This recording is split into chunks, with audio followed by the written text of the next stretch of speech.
I'm Colin, And I'm Megan. and this is Pet Sitter Confessional, an open and honest discussion about life as a pet sitter.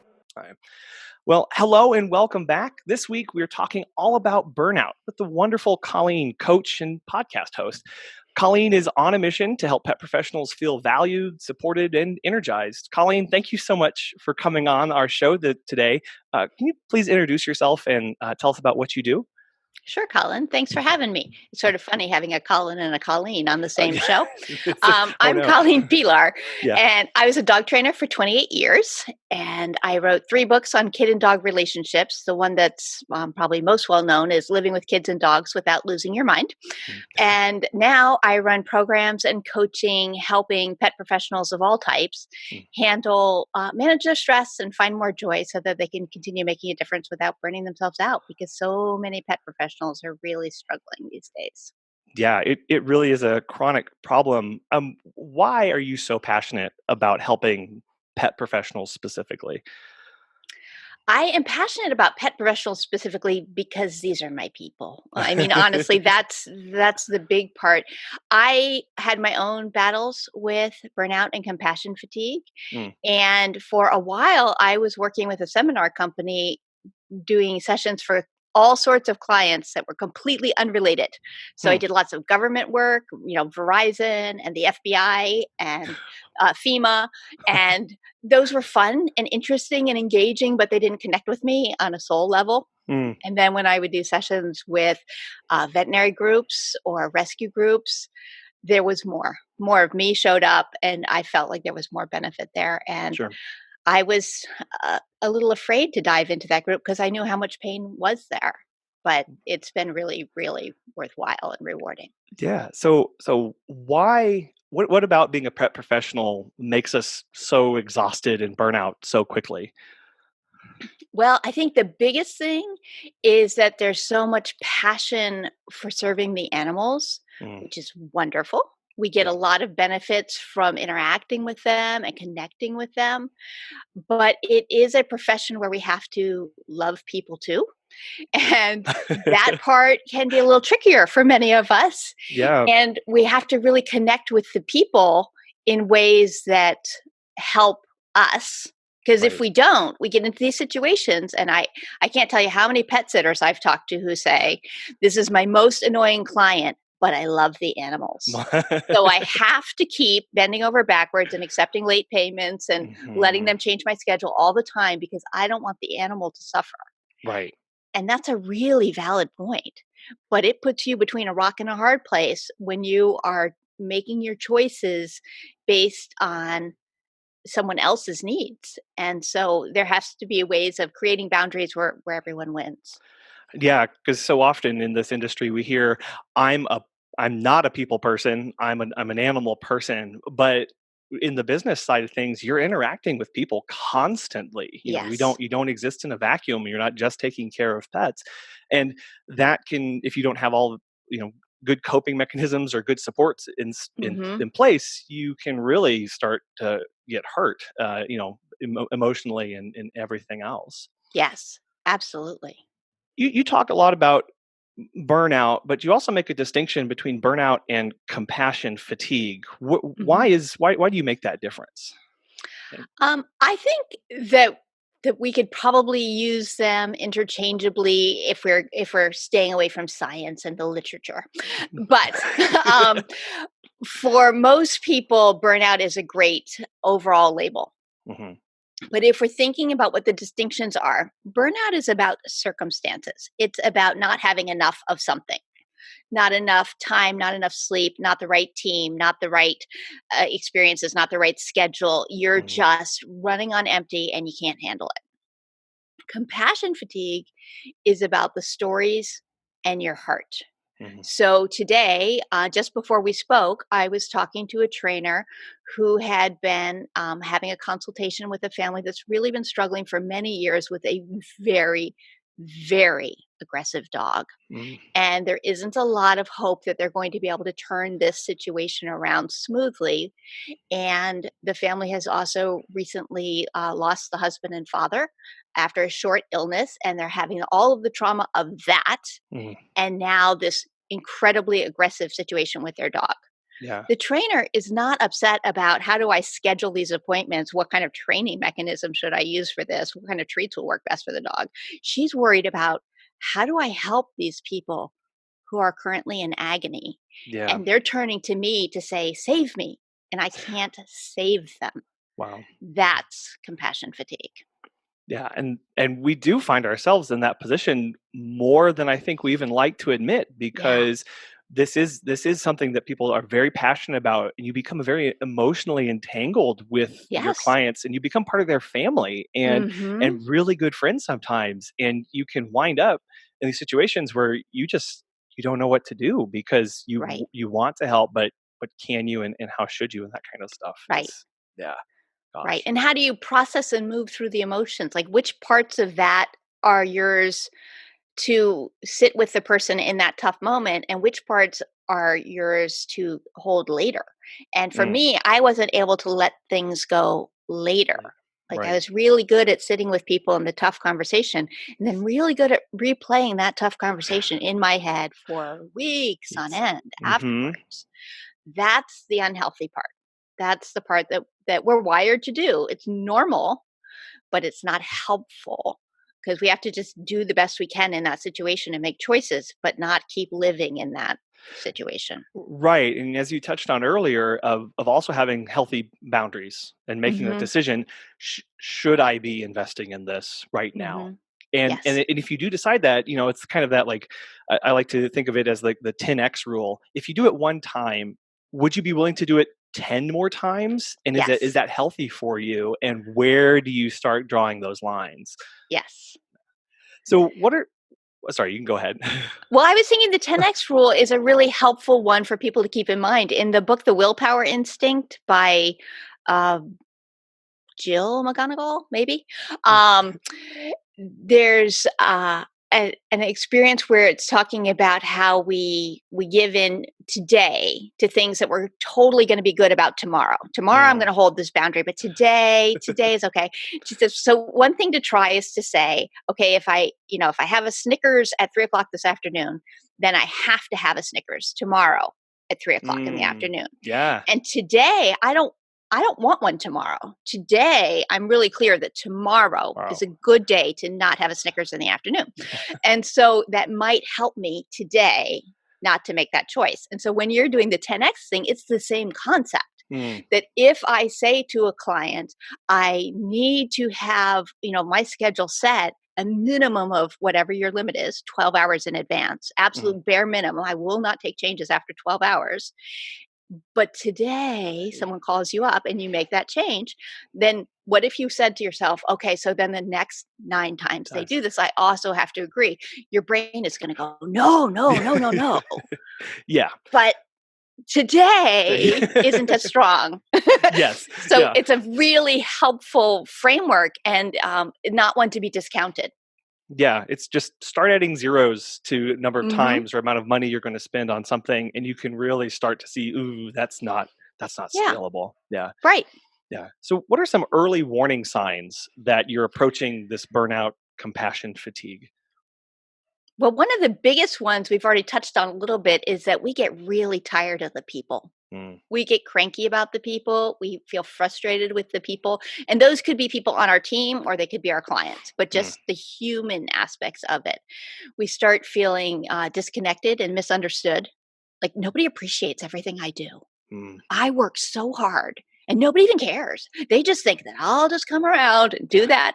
That kind of stuff comes out all the time when people are starting to hit the edges Yeah. because burnout and compassion fatigue are sort of the end stages of chronic stress. So some Mm, of the other things that will crop up are health problems, physical ailments. You'll be achier, you'll have more headaches, you may not sleep as well. You'll just feel sort of perpetually exhausted, mm. depleted. You'll be prone to all the numbing behaviors, whatever your numbing behaviors are. So it might be, oh, I'm going to binge watch an entire series of something because I don't feel like getting off the couch. Or it could be, I'm going to, drink a six pack after dinner and not feel anything. So what these Mm. kinds of pieces are, they crop up differently for different people, but for most of us, we don't notice them in ourselves right away. We need someone else to start saying, hey, you're as sunny as you used to be. You're not as lighthearted. You seem to be a little, your jokes have an edge now that they didn't used to have. Mm. And some of those things can be really helpful when someone points out to us. Right, right. So I'm sure many of our listeners just listened to that list that you went through and started checking them off, going, "Oh no, oh no." So, what's some of the first steps that you could take as an individual to start seeking some help in Well, rectifying that? I think the very first thing is to sort of recognize when you're feeling depleted that it's okay to take a break. I Mm, realize that's shocking and that no one's ever told you that before, but that's one of those things that we believe for other people and not for ourselves. So mhm. if you had a friend who was a pet sitter who was running herself ragged, doing all of the things, you wouldn't say to her, well, you should definitely not take a day off. Right. Um, but if someone said to you, "Oh, I think you need to schedule some time off," you would say, "I can't. I can't. I don't have time for that." So, Yes. um, one of the things that we should think about is recognizing the signs and then asking, and this sounds silly, but asking, "What do I need?" Mm, and listening to the answer that comes up because it will probably help you identify what you should do next. And immediately after whatever comes up, you may come up with all the reasons why you can't or you shouldn't or that's not really your answer. yeah. That's important too. Yeah. So if you just get quiet for a minute and you say, "What do I need?" and you say, "I need a break." Okay, that's Mm, your answer. Or you might say, "I need to go for a hike." Okay. yeah. And then your brain goes, "Well, you don't have time for a hike or you don't need a break or notice it." So that Yeah. big piece of noticing it and then finding someone to talk to, even if you don't do that thing that you need, finding someone to talk to tell them what you're thinking and feeling is really helpful. And that's where a friend, a coach, or a therapist can be really helpful. Mm, It's so valuable to be able to put into words some of what you're feeling as internal sensations.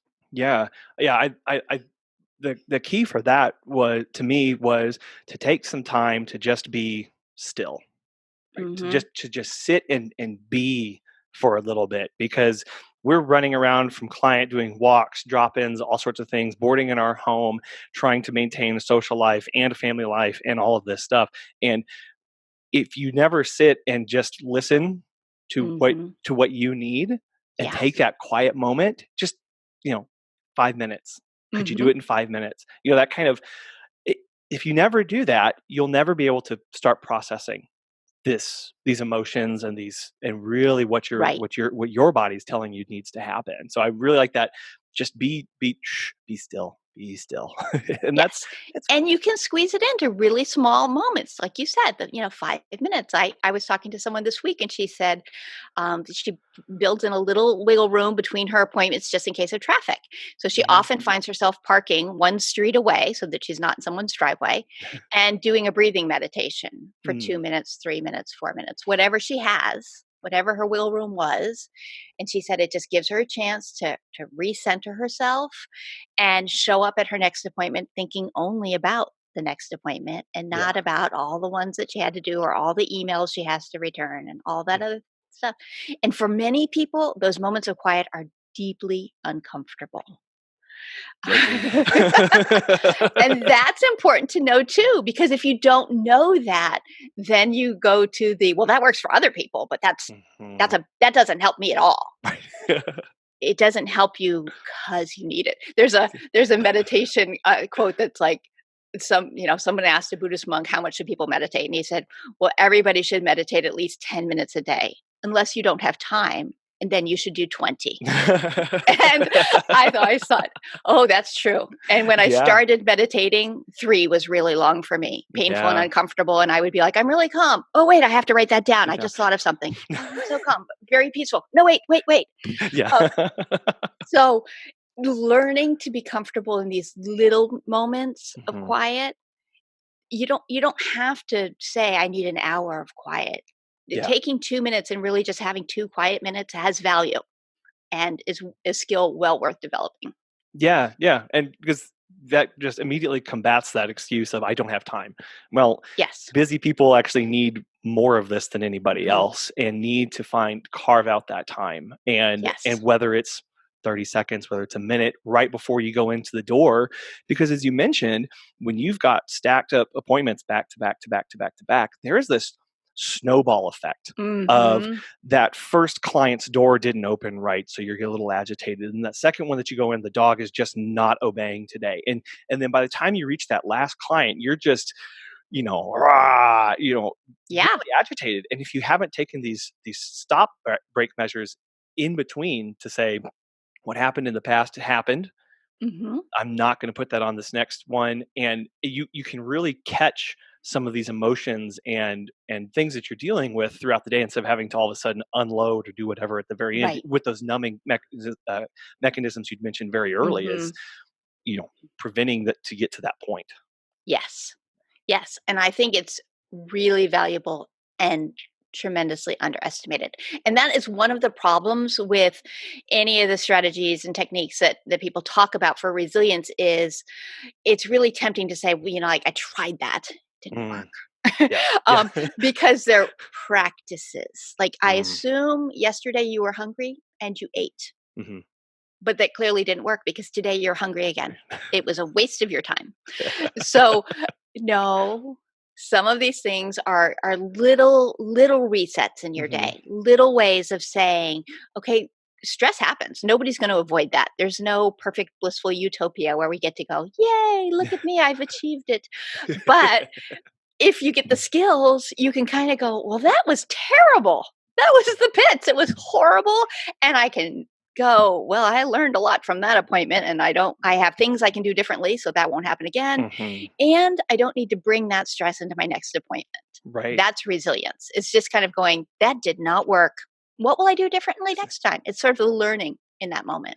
Yeah, I like that of it's a continual learning process because a lot of Hmm. people ask they see the word resilience program and they go, isn't that just Yeah. self care or what in the world is that? But it's a Yeah. continual daily but taking those moments to be mindful and go, okay, what worked, what didn't work, why, Yes. what did I have control over, so that Hmm. next time I can be a little bit better. And whether Exactly. if you don't have control over anything, it's just a matter of going, I don't have control over anything, and Hmm. being and knowing that, so you're not constantly fighting with this battle. But Right. there are And when you don't have control over anything, you still have control over your attitude of yourself, yeah. and some of the ways you're going to show up in this experience.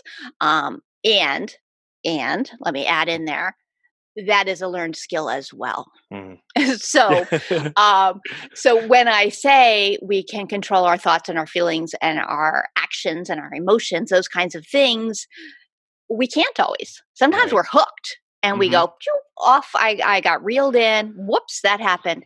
Hmm. But it is something we can learn to do. We are wired. We're wired for a level of resilience. We're wired to bounce back to where we were. Like Mm. fine. We can get you back to fine. Everybody can come back to here we are, fine. Yeah. But if you want to get better than fine, you're going to have to work a little bit against your natural programming because Hmm. our brains are wired to always be going, what could go wrong? What could be bad here?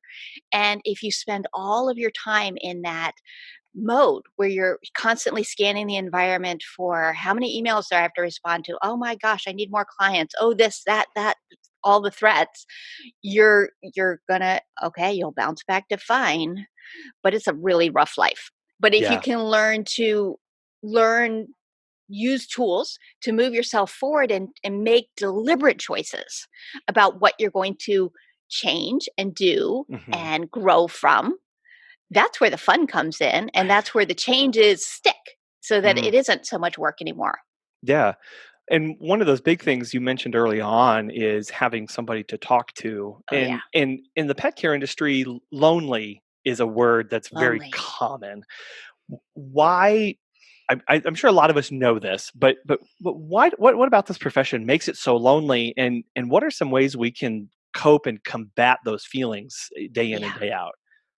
Yeah, I think lonely is something that we are underestimating as a culture. Mm. The statistics, uh, they did research, and I'm not 100% sure of the numbers, but it's something like 45% of people report as feeling lonely. Hmm. And that years ago, most people, the majority, I don't recall percentages, said that they had 2 to 3 people that they could call when they wanted to talk about something. And that now it's less than half say they have 1 to 2 people that they could call. So just in the Mm. shift in culture over the last 25, 30 years, things have changed there. We're more disconnected. Some of the things that help us so much also make us more disconnected. So telecommuting and driving all around and doing all the appointments. Oh, look, anyone can reach me anytime because I have a phone. Yeah. Well, no, because they're not reaching you. Or if they are reaching you, they're reaching you in a sort of a distant and alienating way, like social media. Mm. That's not real connection. So it's Yeah. tempting, probably, to flip through Facebook or Twitter when you're between appointments. Here I am on Instagram looking at images. Oh, I'm seeing all these people. These are my friends. But Yeah. you feel lonelier Yeah. because you're not actually, no one's seeing you, no one's seeing inside you. Nobody's Yeah. connecting. Whereas a conversation matters so much. Just as I was mentioning before about the woman I was speaking to earlier today, we had a whole conversation about this really difficult client. It was not a fun conversation for either of us, but I think we both felt really good to have been able to talk. So pet sitters are in a really tough thing because they're on a time schedule and they're running from appointment to appointment to appointment, and they're talking to non-human species. They're probably talking all the time, Mm-hmm. and those animals are absolutely communicating back, but they are not communicating to you on the adult intellectual level Hmm. that you may crave. And so it's not filling the same need. Animals feel an incredible need for us, but it doesn't fill your human social need to spend all of your time with animals. Yeah, and you really touched on, the social media aspect too. Is it's very easy to get caught up in, scroll like, scroll like, scroll like, Yeah. scroll like. Wow, look at all those shared experiences I just didn't Hmm. didn't have with anybody, Didn't right? have with And anyone. and and contrast that with taking one day a month to say I'm going to have coffee with my best friend in the morning on a Saturday, and I'm going Hmm. to set aside 2 hours, and we're just going to talk about anything and everything or nothing, and Hmm. and and just to it sounds a little contrived to schedule social interactions like that, Yeah, but if you have nowhere to start, it's the best place to start. Of absolutely. one day a month, and try to start from there to start interacting with people around you in a non-business way, because if most of the time you're interacting with clients a lot of times on a daily basis, a lot of it can be just business. I was here, I did this is what happened, okay, see you Hmm. tomorrow. Yeah. There are other interactions that happen there, obviously, but if the preponderance of your interactions is business or non-existent, you can really get this big deficit where you do feel isolated, and it's hard to reach out from that once you go past a certain point. Yes. And when you're saying about it being contrived, I think that it's almost imperative these days to have it be contrived because we are all so busy and we are Mm, all juggling so many things that if you don't make a commitment and get it on your calendar and then you call a friend and say, "Oh, I'm free on Saturday for coffee," and they go, "Oh, Saturday, yeah, that won't work for me, but I could do Tuesday." You're like, "I didn't save Tuesday." yeah. So sometimes you have to set a date farther out and say, okay, we're both shooting toward this one, or you have to make a regularly occurring thing. With in our area, we used to have what we called lunch bunch with a bunch of dog trainers, Hmm. and we would come from, I think it was like 70-mile radius. It was a big radius, Wow. but we had a set schedule. So whoever could come, and Yeah. whoever could not come, well, I'm sorry, that's unfortunate. We hope you'll be here at the next time. But Mhm. it was something that we could all look at our calendar and go, ah, Yeah. that's the time. And then when we started moving the date around and getting wiggly, that's when it fell apart. Yeah. So it was awesome while it lasted, and it didn't last. It lasted for a number of years. It was great, but it didn't last forever. It's not still going on because it was not contrived any longer. It Hmm. wasn't a set thing that we could all plan for. And another thing that's important with this is when we are too busy, when we are stressed, we are very likely to jettison all of the things that make us feel better. Hmm. So we don't have time for dinner with a friend. I don't have Mm, time for that. Who has time for that? yeah. You need time for that. You need to make time for that Hmm. because if you don't, you'll feel worse. I don't have time to take an afternoon off and go for a walk. I don't have time to go see a movie. I don't have time to do my bookkeeping. I don't have time is a really common excuse, but if this would make you feel better, you don't have time not to. Yeah. So, an analogy I use a lot is if you had a friend who was a violinist and she left her, she just treated her violin terribly. She would just leave it in the backseat of the car and the sun would beat down on it. And occasionally she'd leave it on the front porch where it didn't get wet, but it was in the moisture. And she didn't tune it very often. And then she started complaining that her violin wasn't so good and she probably needed a new one. You would be tempted to say, wow, you Yeah. don't really treat your violin very well. Yeah. Well, for most pet professionals and certainly pet sitters, you're the violin. Mm, Like if you're not taking care of your health, if you're not taking care of your emotional needs and your social needs and your connection to others, you're going to burn out.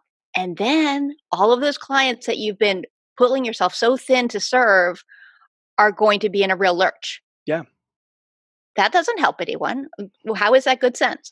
And Yeah. intellectually, we all know that for other people.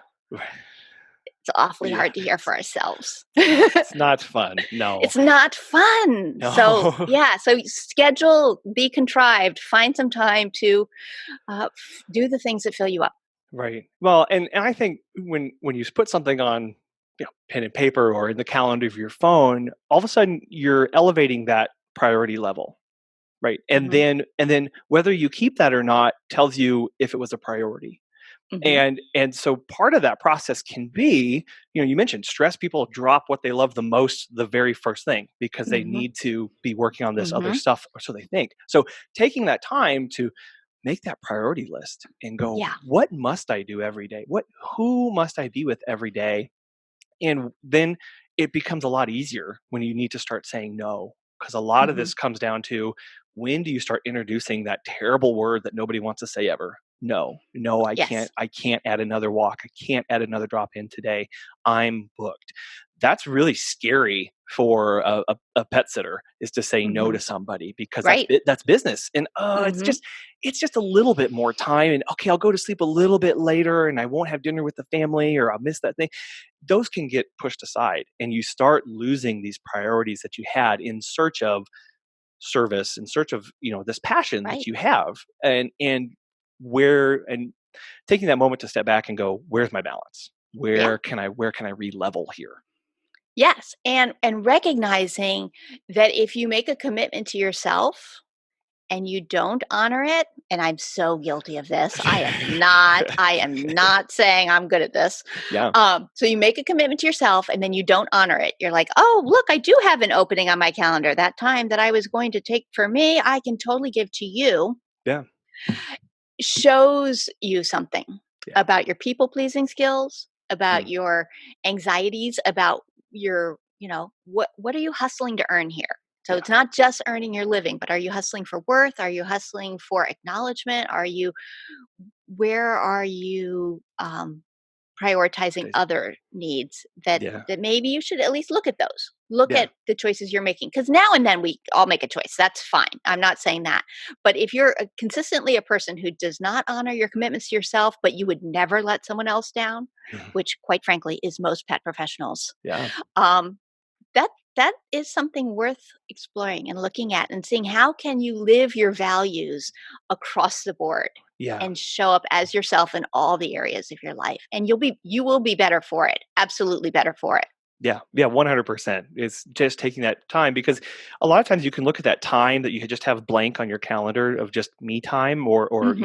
I'm going to meditate, or I'm going to spend some time socializing, as, well, I'm not doing anything. Right. Right? I'm not doing anything. And it's like, that's the whole point, right? Hmm. Except you are doing so much more, because Hmm. you are being reflective about the day. You are investing in others and yourself at the same time. So while that time can look blank because it doesn't have time codes and everybody that you're going to be meeting, or all the clients are going to be walking, it is so important to try and hold that. And yeah, it happens where you overbook yourself and those kind of things. So there's some personal forgiveness to yourself from time to Oh, time. yeah, Absolutely. It, absolutely. it's just recognizing that you should be taking some time to invest that way.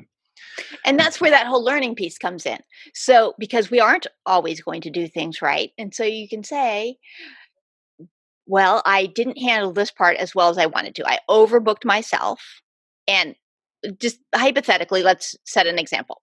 So you overbook yourself during the holiday season. And then Hmm. you can say, I overbooked myself during the holiday season because it was the holiday season and that is my busy time of year. And I'm okay with that. Yeah. Or I overbooked myself on Tuesday because I wasn't actually juggling everything right. And I need to really spend some time on Sundays and look at the calendar, look at my schedule and decide where the pockets of time are that I need to protect. And then I need to make sure I block those off. So Yeah. one is a case of circumstance and you're just going to say like this is my busy season. Fine. That's fine. But Yeah. it does mean that we need to balance it in other times and that we can't just I think for many of us, we just let that time that could be restorative sort of seep away, and Hmm. we don't know where it went, and we think we had no time, but it really went into Instagram or Facebook or Netflix because we were just plugged into something, but not actually recharging. Right. Right. And another side of that social media is, we all tend to have websites or postings where people can leave reviews, and whether good or good or Yes. positive. And and as soon as you finish a client, it's like, okay, what's going to come in? What are they going to say? And you can have this anxiety where you are pulling to refresh quite frequently, or looking for those emails. What did they say about me? What are people? Did anybody tag me in these posts? And kind of chase down this need for either validation, or in some instances it's just wanting to maintain a good standing that you have with Mhm. people. And that's obviously very honorable to make sure that you are consistently providing the best quality of service. But sometimes we can get caught up in this loop of chasing after Oh, reviews on yes. social media, and it can really start to dig into that time where you should be investing in other stuff. Yes, it really can. And it can dig into your peace of mind Yeah. too. So your time, but also your peace of mind because like let's have a hypothetical review here. So the review says Colin was awesome. He showed up on time. He walked my geriatric dog so slowly around the block and let my dog sniff everything and when he came back in, he gave her a biscuit and it was really sweet and he left a little muddy footprint by my door before he locked up and left. What part of that are you going to remember in 2 weeks? Ugh, the muddy footprint. The muddy footprint. And our brains are wired for that. And Hmm. and first off, once we know that, that's helpful. Yeah. So just recognizing that that was basically a glowing review, and the muddy footprint wasn't even necessarily a complaint; it was just a comment. Like she Hmm. didn't say I was. The only thing I was annoyed about was she just said, well, he left. Um, but because our brains are wired for that, if you get anything that's sort of iffy on social media or a little bit off, you will focus on it and you will Hmm. be like, oh, and so it's the kind of piece where we have to know that and we have to say how much emphasis do I put into reviews and because we all Hmm. use reviews. I read reviews a lot, and I have a tendency to look for the like on Amazon. I'll look for the 3-star reviews because they liked it, but they didn't love it. So I'm Hmm. curious there. You liked it, but you didn't love it. Tell me more. Um, but there are some reviews that are like the 1 star and they were terrible and all of that. And you look at those and you're like, well, you're clearly just having a bad day. Right. This you're mad because the envelope got damaged in shipping. That has nothing to do with the book. Right. Or you're mad because of the and so if you get one of those ugly diatribe reviews, odds are the average person reading it is going to go, that has more to do with the writer than the Yeah. service provider. Yeah. Now, as the service provider, it still feels awful. Sure. But most of us, the public out there looking, can go, whew, that person's on edge. Yeah. And this might not be about the pet sitter.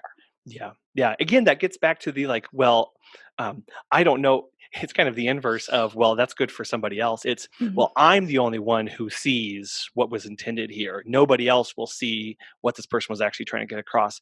But we all do it. You, as you Yeah. mentioned, everybody reads those Amazon reviews and goes, wow, why did they even buy this product? It didn't sound like it was going to work for them at all. Like that didn't even, Yes. this isn't even what they wanted. And Mhm. and those 3-star reviews, okay, well, what would have bumped it up? Uh, Knowing that everybody does that, and it can be very freeing whenever you might get a review that's not absolutely 100% glowing and adoring and lifting you up on the biggest pedestal, right? Because everybody reads those and goes, oh, okay. They make judgment calls and go, that's reasonable. I can see that. So I think that knowing that going into it, when you do get that, is people can see that for what it is, and are going to be able to take an honest look. Yes, and if you have one that's bugging you and it's just sticking in your craw, share it with a friend. Talk Mm, to the friend about it, and then say to your friend, "If you got a review like this, what would I say to you?" And then actually think about, if this is your friend who you care about and you think is a good person, what would you say to them? yeah. I don't want you to be like team them. You're ticked off too. I want you to be thinking about what is helpful in this moment. And what is helpful in this moment varies depending on the person and all those things. But often we can give really good advice to other people that we do not follow ourselves. Yeah. So sometimes it could be a little bit of putting some language around it. Just talking to someone about it Mhm. is helpful, even if nothing changes. Someone Yeah. will have heard you and heard your pain and heard and said, "Oh, I'm so sorry that that nasty review went out. That person must have just been completely off their rocker that night." And probably the person was. Right. We've all seen those reviews, right? Yes. Yeah. Yeah. Everyone has that experience, and that feeling of not being alone in that. There's that Mhm. word again. You're not alone in these experiences. So let's say you have maybe a friend that is suffering from some of this burnout, this compassion fatigue, that has exhibiting these signs of being consumed by social media and reviews. What are some things that we can do to help support each other, and through recovery, or however you want to phrase that, of just supporting them through that? That's a great question, and it's a really important one. I think one important thing for us to acknowledge right at the beginning is that we will all have periods where we're up and periods when we're down. And the more we normalize that, the more helpful it will be. And the Mm, more we recognize that periods when you're down are something that you can come back from, that makes it more likely that you'll be able to help someone else when they're in a period when they're down, right. because that's a big piece. So when your friend is struggling, I think one really helpful thing to do is just sort of check in and ask them how they're doing, very kindly and gently, mentioning any changes you might have seen. Mm, So, how are you? You don't seem to laugh as much as you used to. Or, gosh, you've been so tired lately. Are you getting enough sleep? Something like that. Um, or it it feels like you're really impatient. Is something going on? mm. And trying not to be, judgy, like, what's up with you? Sure. But I'm concerned about you. This Yeah. isn't like you. Yeah. The you I know isn't impatient with people, Mm, isn't always dragging himself around, isn't always, humorless. Well, you yeah. want to say it that way, Yeah. but Yeah. Yes. and it can help people start to go, "Oh, you're right. I can't think of the last time I had the big hard belly laugh," or, Yeah. "Oh, I am more impatient with people, but it's not me. It's all of them." It's all their Oh, fault. really? Yeah. Let's think about that. So being there for them doesn't you don't want it to be in any way confrontational. Mhm. So you want to normalize the experience. We all have ups, we all have downs. If you're in a down, can I help you come up? Because when I'm in a down, I hope you'll help me come up. Yeah. And pointing out the ways you see difference from who you know them to be, Mm. gently and kindly. So they may not hear it in that moment, but they'll hear it. Yeah. Yeah. I think, and being that genuine concern does come across in that. You may not Mhm. feel like it, again, just like, oh, how are they going to perceive that? But if you're genuinely concerned about where someone is headed, speak up about it and ask them, as you said, this isn't like you. This isn't how I remember you being a Yeah. couple months ago. What's changed? Is there anything I can, what do you need? We need to be asking ourselves that question, but sometimes it needs to come from external first Yeah. to get that person thinking, get them prompting. Yes. Like, I'm always agitated. And then when someone says, what do you need? It's like, I don't know what I need. Hmm. Yeah. That can, so knowing that, that's one of that first steps of reaching out to people and just being concerned. Yes. And it is not at all uncommon for people to know what many others need and not know for themselves what they need. So, pet professionals and pet sitters are caretakers. Hmm. So, you're always wired for what should I be doing to help? Who should I be taking care of? Yeah. And not turning that focus back inward. So, it's not uncommon for someone not to be able to answer that question of what do I need?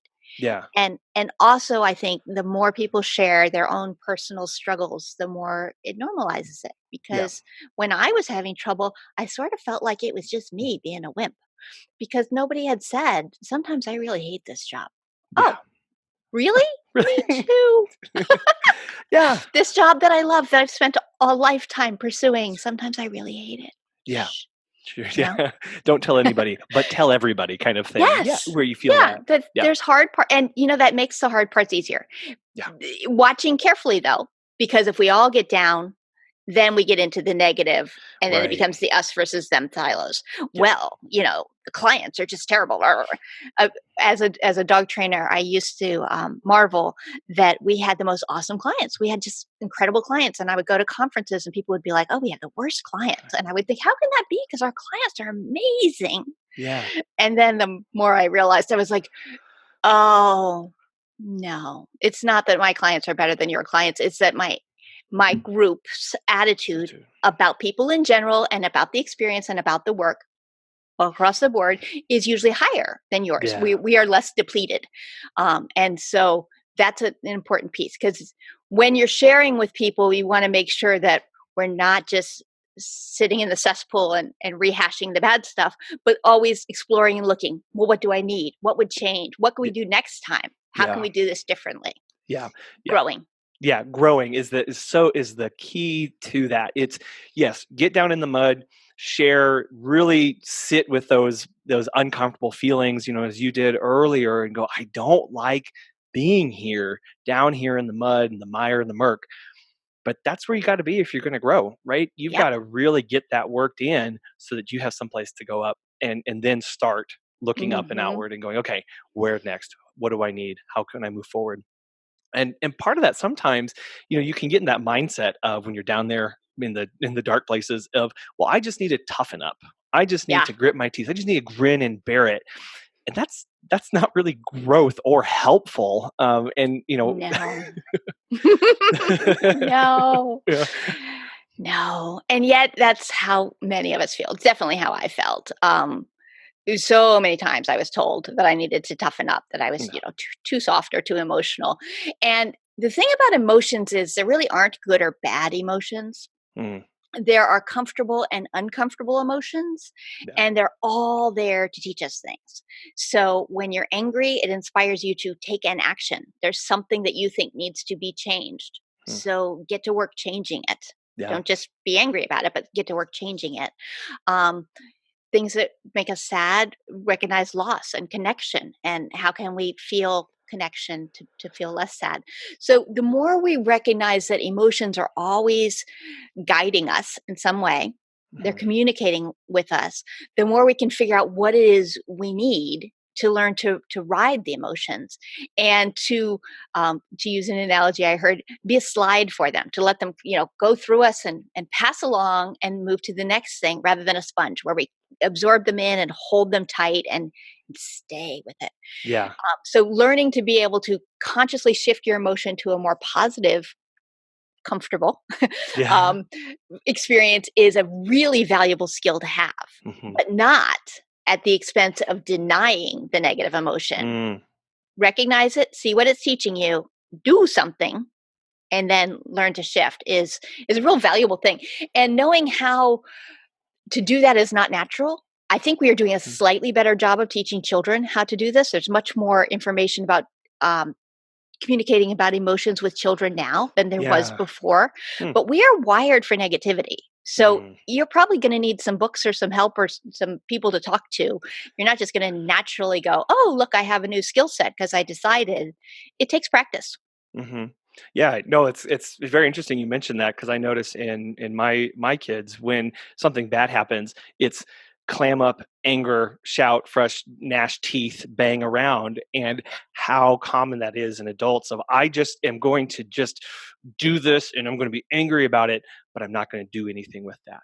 Yeah. And so taking that moment to go, I know you're really upset. Can you tell me why? What's Hmm. tell me what you're feeling right now. And it can seem so simplistic and so basic to go, what am I feeling right now? It, but that's where you have to start. If that's not a part of a normal process, is what am I feeling right now? Why am I feeling that? And how do I get away from that? How do I keep moving? Right. And that is really very sophisticated in a way that most of us don't understand. So the question of what are you feeling and why are you feeling it Hmm. pulls you into noticing your physical sensations, which a Hmm. lot of us aren't very aware of. Like when we're hooked by an emotion, we are having the sensations, but we're not consciously thinking, oh, look, a flutter in my stomach. Oh, look, I'm clenching my jaw. Oh, look, Hmm. whatever. Um, but the question of what am I feeling, what is going on, actually shifts some of those emotions to the prefrontal cortex, to the more rational part of our brain, Hmm. and allows us to observe them sort Yeah. of from a distance. What am I feeling? Oh, I'm feeling anxiety. I'm nervous. Oh, that's interesting. I wonder why I'm nervous. What could I do that's helpful to me in this nervousness? And when parents are talking with kids about that, it's having both of those effects. It's teaching the children to notice their body's responses to things, which Hmm. is so powerful because much as we would like to believe we're rational, we're not. We're really running around in bodies that are all about physical sensation. Woo, I'm nauseous. That feels bad. I want to stop. Yeah. Um, and it's teaching them to shift. So here is the experience I'm having. It is not an experience I would like to stay in. Let me think about that and Yeah. shift to the prefrontal cortex, the more rational part of our brain. And it actually uses your brain to help you move through it in a way that works beautifully, particularly with practice over time, Hmm. um, in helping people shift. But it's such a valuable skill. It's such a valuable skill. And it sounds silly, doesn't it? Yeah. Like it sounds like you've just said, well, you just notice your sensations and ask yourself why you're feeling them. Yeah, you Yeah. just Yes, do that. you just do That's a lot. that. Yeah, yeah, especially to be able to do it in the moment In the moment. in the moment, and so a lot of times you may be doing that reflective after the fact, going, Mhm. "Wow, I really blew up there, and man, I was really shaking, and man, I'm really sweating now, and I was kind of out of control there." And to as you practice these resilience things, is over time you start shifting that a little bit closer, and Yes. you start noticing these ticks of, "Ooh, there's a path over there that if I go down, will lead to some, I know where that goes." and Yes. and taking, but this comes in finding those quiet times and building that in and up over time. It doesn't happen overnight by any stretch of the Mhm. imagination, and it takes a supportive community, and it takes intentionality in all of this, and it's not easy, but it is well worth the investment when you Absolutely. start building some of those in. And nobody will Yes. ever be 100% perfect at it and just be, you know, Spock and no emotions and be completely rational, because we're not. But And you we can, don't want to and we be. don't want to be. That takes out some of the fun. Because really, one of the best parts of life is sort of leaning in and feeling things. Hmm. Like the show This Is Us. I'm a huge fan of This Is Us. And in every episode, I laugh and I cry. Just Yeah. guaranteed. I'm gonna do both. That's life. We Yeah. want to feel the feelings. We just don't want to be stuck in the feelings. And Hmm. and and learning to have the real-time ability to float along and adjust to them and ride it out. You are fine. Yeah. This is a good moment, you are fine. This is a bad moment, you are also fine. You're Fine. going to be okay. Yeah. Yeah. I think a common theme throughout our entire talk today has been reaching out to others and having a Mhm. supportive community. How do people get connected with a supportive community. You can feel so disconnected these days, no, don't even know where to start. Yeah. What are some first steps somebody may take when in trying to get more connected? I think first steps are, well, first off, keep your non-pet professional friends because they're gold. Mm, You do want people who have completely different experiences because they will have an objective view that the rest of us can't have. But from the pet professional aspect, start with any sort of groups or associations of people who do what you do. mhm, So create a network, create like my lunch bunch group started because I started asking dog trainers to go to lunch. mm, There was nothing organized. It was like, hey, anyone want to go to lunch? yeah, um, and find ways to connect with people. If you're a member of a professional association, there's probably a Facebook group or something like that, but trying to connect with people locally. I have a Facebook group called the Circle of Resilient and Thriving Pet Professionals. If people are interested in the personal growth aspects of that, that's a free group. You're welcome to do that on Facebook. But looking for the people who share some interests with you mhm, and being the one to reach out and knowing that you might need to be the one to reach out many times because people are busy. yeah, If people, can't meet you for coffee or don't always respond to your message, it probably doesn't say anything about you. It just right, says how much that they're busy. People are busy. So if you say to yourself, this is a gift I'm giving myself, is I'm going to reach out and I'm going to make some connections. And some of them will be like, this is an acquaintance. And then others will be like, this is a friend and we are souls who need to spend much more time together. yeah. Both are great. Both are valuable. Yeah. No, I think I like that idea because a lot of times you can look up and around and go, well, there are no groups near me. There's Yeah. no professional, membership that even close to me. Start it Start it. and reach out to somebody and say, hey, I know you're also a dog walker. Would love to meet up to talk about some of Hmm. your experiences here and just get to know you a little bit. And then start inviting more and more people. And it can become, I don't want people to take it from a way of, well, there's nothing near me. It's just, Right. reach out to somebody. Yeah. One of the members of my private community is a pet sitter in the Chicago area, and Mm, she started a whole networking group of pet sitters in the area, and it's awesome because they can refer to each other some of the things that are either a little bit out of their physical zone or sometimes there are pets who need medical care that only certain people can do.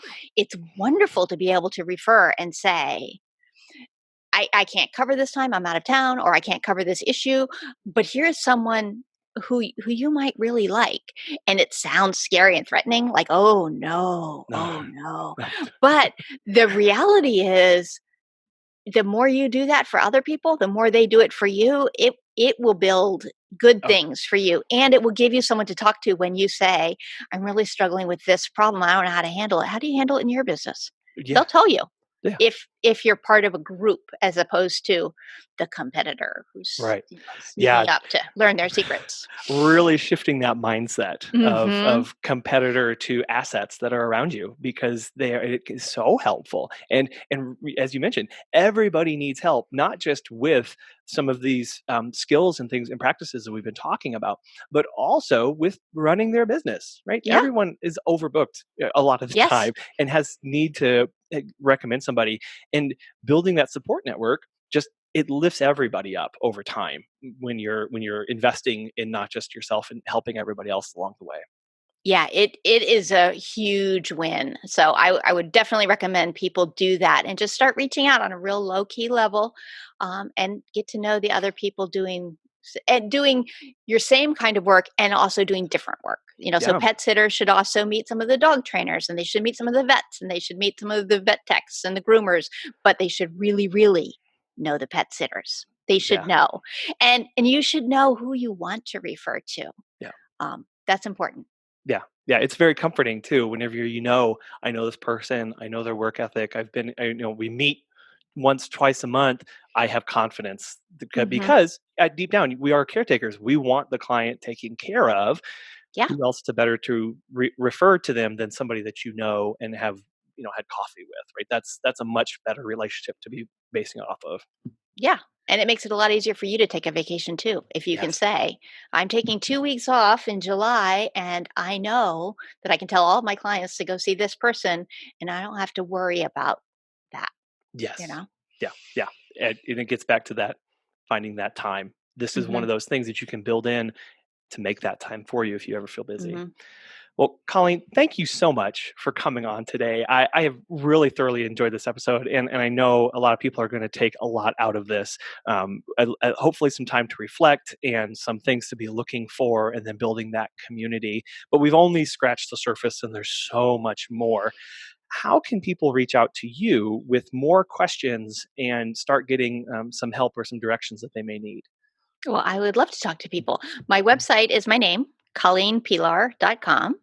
And then I am also on Facebook in the Circle of Resilient and Thriving Pet Pros as a free group if anyone's interested in that. And I also have a private membership group where we dive deep into resilience called Unleashed Resilience. And that is something that some people might be interested in checking out as well. Okay, well, we'll provide links to all that and a lot more of the references we made in the show notes today so people can click through that. I want to thank our listeners. They can follow along at Pet Sitter Confessional on Facebook and Instagram. You can visit to view those show notes. They can go to petsitterconfessional.com.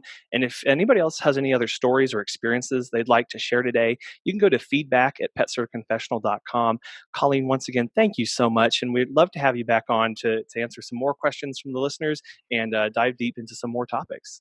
Thanks so much for having me, Colin. Good luck with all of the pets, all of the places. People really need good pet care. Yeah, thank you so much.